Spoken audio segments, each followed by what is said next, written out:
jadi pertama-tama nanti di data pengamatan ada 3. Pertama ada larutan baku standar paracetamol murni, terus ada larutan sampel tablet paracetamol, terus sama hasil kadar paracetamol sediaan tablet narkoba. Nah, jadi teman-teman di sini harus tahu dulu tujuan dari praktikum kali ini adalah kalian itu intinya mau buktiin kan di dalam tablet paracetamol yang kalian pakai itu apakah benar kadarnya sama sesuai dengan yang di dalam etiket. Tadi pakai merek apa obatnya? Paracetamol doang ya? Paracetamol doang. Nah, bisa ditulis dari PT apa pabriknya? Ada apa tuh? Dosisnya 500 mg.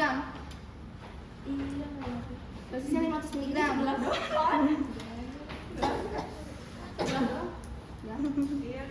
500 mg. Nah, berarti kalian ingin membuktikan kan apakah benar di dalam tablet yang di pasaran itu mengandung kadar yang sesuai dengan etiketnya masing-masing.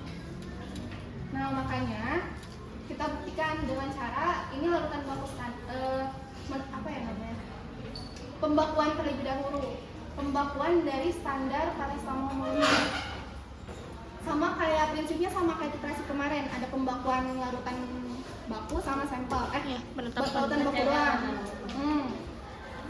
Jadi kita mau ngebuktiin dulu apakah larutan bakunya udah bagus atau belum. Kalau misalkan udah bagus berarti bisa dilanjut. Kalau enggak kan harus ngulang lagi, seharusnya kayak gitu kan. Nah, sama yang spektro juga kayak gini. Oke, yang pertama ada larutan baku standar paracetamol murni. Ada konsentrasinya tadi ada 5 ya, ada 2, 4, 6, 8, sama 10. Nah, nanti dari hasil spektro kalian, absorbensinya ditulis di sini. Ini perlakuan pertama, perlakuan kedua ditulis. Buklor kan yang tadi ya. Terus nanti dirata-ratain. Berapa. Nanti si tabel ini kalian masukkan ke dalam Excel. Di Excel kalian buat kurva larutan baku paracetamol murni, yang mana nantinya itu kalian akan mendapatkan nilai regresi linear sama nilai R2. Nah, nilai R2 inilah yang akan memberitahu kalian bahwa larutan baku ini udah bagus atau belum, bisa dipakai atau tidak. Dengan cara mengetahuinya adalah angka yang didapat dari R2 ini harus mendekati angka 1. Misalkan dapat 0,98 atau 0,99, berarti ini mendekati angka 1 kan? Berarti larutan bakunya udah bagus. Bisa dilanjutkan untuk pembakuan. Penetapan larutan sampel. Udah dapat dengan keterangan, ada keterangannya di sini, yaitu sama dengan rata-rata absorbensi dari sampel. Berarti ini yang tadi kalian praktikumin. Terus X ini adalah nanti yang akan kalian cari, yang mana X itu adalah konsentrasi absorbensi dari sampel. Oke, kita lanjut dulu. Sini sama kayak tadi, identifikasinya duplo, tinggal kalian masukin aja, terus rata-ratain. Nah, nilai rata-rata ini diingat-ingat, rata-rata absorbensi yang ini itu sama dengan nilai Y. Karena nanti untuk menghitung nilai X, ini kan yang dicari ya, itu pakainya adalah rumus dari regresi linear. Makanya kenapa larutan bakunya pun harus bagus. Kalau misalkan larutan bakunya misalkan 0,7, itu kan jauh ya dari angka 1, berarti kan bisa mempengaruhi nilai regresi linear ini. Nah, kalau nilai regresi linearnya jelek, nanti perhitungan kesininya pun bakal jelek. Nanti bisa aja kadar paracetamol tabletnya yang dari sampel kalian itu seharusnya 500 mg malah 600. Berarti kan ada yang salah, ya kan? Udah gitu, kita nyari nilai X ya. Nyari nilai X itu rumusnya Y itu berarti ini ya, ingat-ingat ya.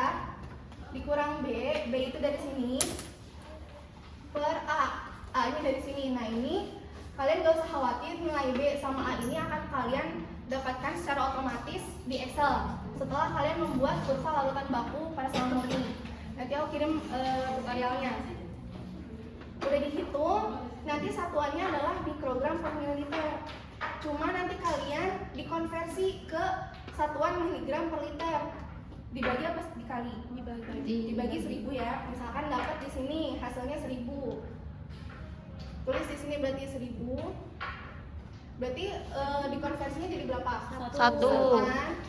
Nah, ini berarti untuk yang 2 ppm. Begitupun nanti yang 4, 6, 8, 10. Dihitung satu-satu.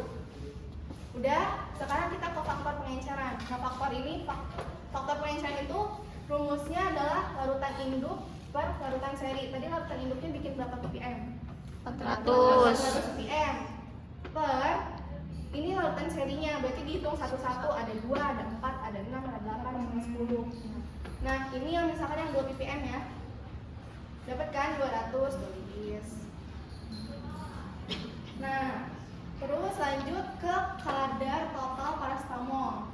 Nah, ini kolom ini adalah yang menjadi apa ya? Hasil dari pembuktian apakah benar si paracetamol tablet yang kalian uji itu mengandung kadar yang sama dengan yang tertera di etiket. Misalkan jangan dulu. Berarti ke ini dulu, ke rumusnya dulu. Untuk menghitung kadar total paracetamol itu volume dalam bentuk mili, volumenya di sini adalah larutan seri yang dibuat. Tadi bikin berapa mili? 25 mili, tulis. Dikali X dengan satuan yang miligram per liter. Ini ya. Terus dikali faktor pengenceran per serbuk sampel yang ditimbang tadi berapa? 20 mg. Dikonversi ke gram. 0,02. Misalkan didapatkan hasil 511. Tulis di sini 511. Nah, ini belum sesuai belum sama di etiket. Udah, cuma lebih dikit kan? Gak apa-apa. Nah, yang lebihannya ini bisa kalian bahas di pembahasan. Terus pindah lagi ke persen kadar. Rumusnya kadar total paracetamol berarti dari sini per dosis dalam etiket 500 mg ya dikali 100%. Misalkan didapatkan hasil 102,2%. Nah, nanti ini kalian bahas di pembahasan, kalian bandingkan dengan standar Farmakope Indonesia. Untuk sediaan tablet paracetamol itu dia range kadarnya harus berapa? Misalkan di Farmakope dituliskan 90 sampai 105%. Berarti ini udah termasuk belum? Udah termasuk kan?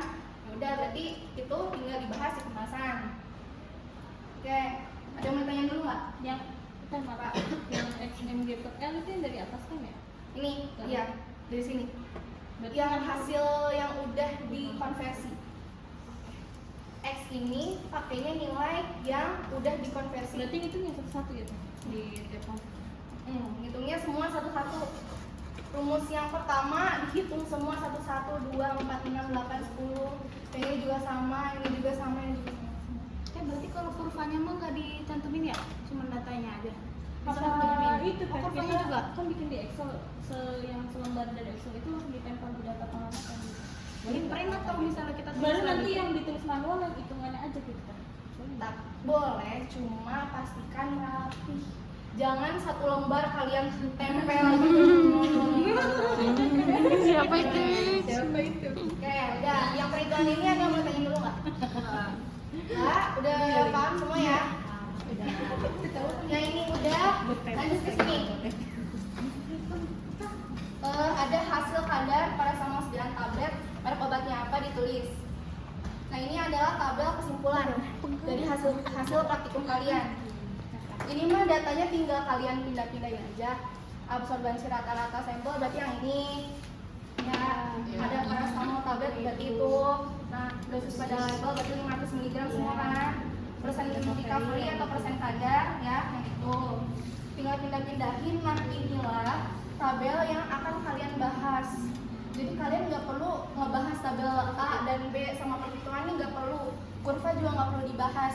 Cukup ini aja. Misalkan pada konsentrasi tablet paracetamol PT San B misalkan pada konsentrasi 2 ppm itu mendapatkan absorbensi rata-rata sampel sekian dengan kadar total paracetamol 511 mg yang sudah sesuai dengan dosis yang tertera pada etiket dengan persen kadar sekian yang sudah misalkan sesuai dengan standar farmakope Indonesia. Citasinya apa gitu. Paham ya? Paham. Jadi ini doang yang kalian bahas. Ya ini mah nggak usah, tapi tetap dimasukin. Oke, ulangi ya. Untuk data pengamatan berarti ada 3. Yang pertama ada larutan baku standar paracetamol murni yang di dalamnya ada tabel plus kurva. Terserah mau kalian tulis, mau kalian print, terserah, sok mangga, asal jangan Berantakan. satu lembar tempel gitu, jangan anak-anak terima.